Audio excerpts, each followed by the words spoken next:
નમસ્કાર મિત્રો, સ્વાગત છે તમારું અમારા યુટ્યુબ ચેનલની અંદર।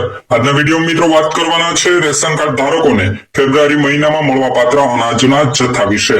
મિત્રો ફેબ્રુઆરી 2024 ના મહિનામાં એપીએલ બીપીએલ તેમજ એવાય કાર્ડ ધારકોને વધારાનું અનાજ તેમજ રેગ્યુલર અનાજ કેટલું મળવાપાત્ર રહેશે એમની વિગતવાર માહિતી આજના વિડીયોમાં આપણે જોવાના છે। તો મિત્રો ગુજરાતના તમામ રેશન કાર્ડ ધારકો વિડીયોના ખાસ છેલ્લે સુધી બન્યા રહે। મિત્રો સૌપ્રથમ તો વાત કરીએ ઘઉં તેમજ ચોખા ફોર્ટિફાઈડ તમામ જિલ્લાઓ માટે કેટલા મળવાપાત્ર રહેશે। તો મિત્રો એવાય એટલે કે અંત્યોદય કાર્ડ ધારકોને ઘઉં અને ચોખા કેટલા મળવાપાત્ર રહેશે એમની વિગતવાર માહિતી જાણીએ। તો મિત્રો ઘઉં છે જે કાર્ડ દીઠ 15 કિલો મળવાપાત્ર રહેશે, વિનામૂલ્યે મળવાપાત્ર રહેશે। ત્યાર પછી મિત્રો વાત કરીએ ચોખાની, તો મિત્રો ફોર્ટિફાઈડ ચોખા છે જે કાર્ડ દીઠ 20 કિલો મળવાપાત્ર રહેશે, વિનામૂલ્યે મળવાપાત્ર રહેશે। એટલે કે મિત્રો ઘઉં અને ચોખા બંને આપને વિનામૂલ્યે મળવાપાત્ર રહેશે। એમ મિત્રો કુલ મળીને કાર્ડ દીઠ 35 કિલો અનાજ આપને પ્રોવાઈડ કરવામાં આવશે।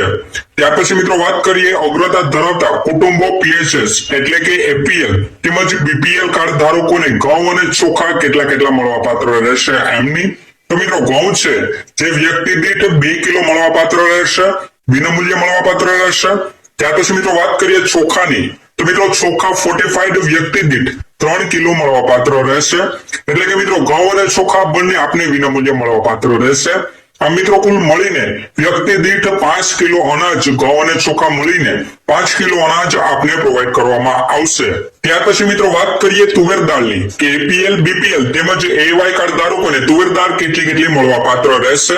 તો મિત્રો તુવેર દાળ છે જે 1 કિલો મળવાપાત્ર રહેશે, એમની ભરપાઈ મિત્રો આપે ₹50 થી કરવાની રહેશે। ત્યાર પછી મિત્રો વાત કરીએ આખા ચણાની, તો મિત્રો ચણા છે જે 1 કિલો મળવાપાત્ર રહેશે, એમની ભરપાઈ મિત્રો આપે ₹30 થી કરવાની રહેશે। ત્યાર પછી મિત્રો વાત કરીએ ખાંડની, તો મિત્રો ખાંડ છે જે એવાય તેમજ બીપીએલ કાર્ડ ધારકોને મળવાપાત્ર રહેશે, પર વ્યક્તિ દીઠ 350 ગ્રામ મળવાપાત્ર રહેશે।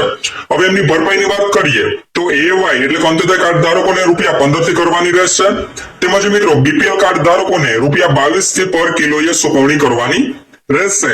ત્યાર પછી મિત્રો છેલ્લે વાત કરીએ મીઠું એટલે કે નમક વિશે, તો મિત્રો નમક છે જે 1 કિલો મળવાપાત્ર રહેશે અને એમની ભરપાઈ મિત્રો આપીએ ₹1 થી કરવાની રહેશે। તો મિત્રો બસ આ જ હતી સંપૂર્ણ માહિતી રેશન કાર્ડ ધારકોને ફેબ્રુઆરી મહિનામાં એટલે કે ફેબ્રુઆરી 2024 ના મહિનામાં વધારાનું અનાજ તેમજ રેગ્યુલર અનાજ કેટલું મળવાપાત્ર રહેશે એમની।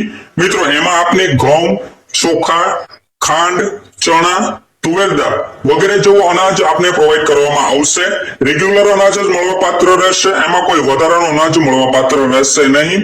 ત્રીજા મહિનામાં એટલે કે માર્ચ મહિનામાં આપને કદાચ હોળી નિમિત્તે વધારાનું અનાજ મળી શકે, પરંતુ મિત્રો ફેબ્રુઆરી મંથમાં આપને આ રેગ્યુલર અનાજની જ ફાળવણી કરવામાં